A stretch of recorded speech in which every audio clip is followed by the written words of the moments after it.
Salam hər kəsə. İstədim sizə YouTube üçün çəkib paylaşdığım 4 ləçəkli gülün hazırlanmasını burada da çəkim. Gördüyünüz kimi xəmirə talis qatdım ki, ləçəklər yaxşı qurusun.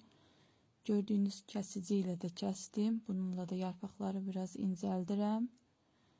Çiçək simlərindən istifadə etdim. Bir simi 5 yerə böldüm. Talisin içərisinə su qatıb kley hazırlamışam.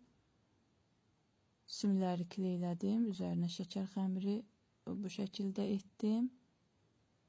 Yine talisa batırdım simimi. Ləçəyin arxasına batırıb əlimlə simi əyirəm və bu qəlbin içərisinə qoyuram. Orada qurusun. Bir gecə saxladım, qurudu. Ləçəklərim sarı rənglə yaşıl rəngi qarışdırdım. Bunlar da bilirsiniz də çiçək boyalarıdır. Tort ləvazimatlarında satılır. Ortası üçün bu tumurcuqlardan bir də gördüyünüz çiçək skoçundan istifadə edəcəm gülləri yığmaq üçün.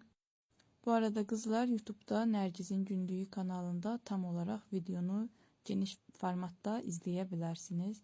Ləçəkləri bir-bir yığıram, çiçək skoçuyla da skoçluyuram hər səfərində bir qat keçə-keçə.